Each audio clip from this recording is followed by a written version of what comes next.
ምዕራፍ 6 ከናንተ አንዱ ከባልንጀራው ጋር መጉት ቢኖረው በቅዱሳን ፊት በመፋረድ ፈንታ በአመፀኞች ፊት ሊፋረድ ይደፍራልን? ቅዱሳን በዓለም ላይ እንዲፈርዱ አታውቁምን?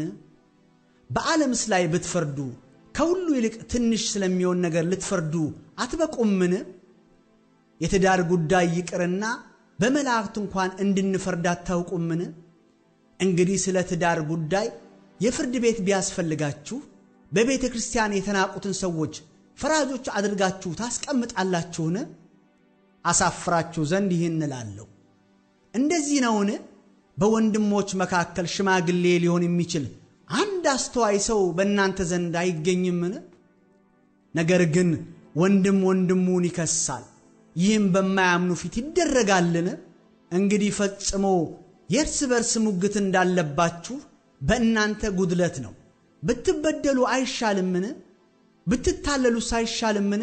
ነገር ግን እናንተ ትበድላላችሁ ታታሉም አላችሁ፣ ያውም ወንድሞቻችሁን። ወይስ አመፀኞች የእግዚአብሔርን መንግሥት እንዳይወርሱ አታውቁምን? አትሳቱ። ሴሰኞች ቢሆኑ ወይም ጣዖትን የሚያመልኩ ወይም አመንዝሮች ወይም ቀላጮች ወይም ከወንድ ጋር ዝሙት የሚሰሩ ወይም ሌቦች ወይም ገንዘብን የሚመኙ ወይም ሰካሮች ወይም ተሳዳቢዎች ወይም ነጣቂዎች የእግዚአብሔርን መንግሥት አይወርሱም። ከናንተም አንዳንዶቹ እንደዚህ ነበራችሁ። ነገር ግን በጌታ በኢየሱስ ክርስቶስ ስም በአምላካችንም መንፈስ ታጥባችኋል፣ ተቀድሳችኋል፣ ጸድቃችኋል። ሁሉ ተፈቅዶልኛል፣ ሁሉ ግን አይጠቅምም። ሁሉ ተፈቅዶልኛል፣ በእኔ ላይ ግን አንድ ነገር እንኳ አይሰለጥንብኝም።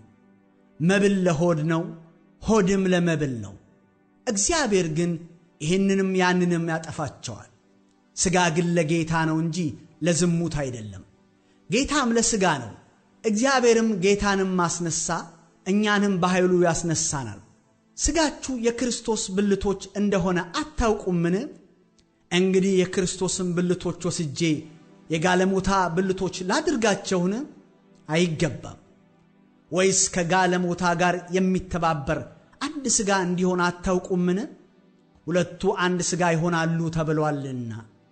ከጌታ ጋር የሚተባበር ግን አንድ መንፈስ ነው። ከዝሙት ሽሹ።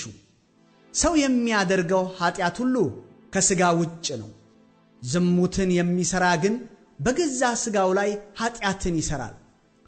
ወይስ ሥጋችሁ ከእግዚአብሔር የተቀበላችሁት በእናንተ የሚኖረው የመንፈስ ቅዱስ ቤተ መቅደስ እንደሆነ አታውቁምን?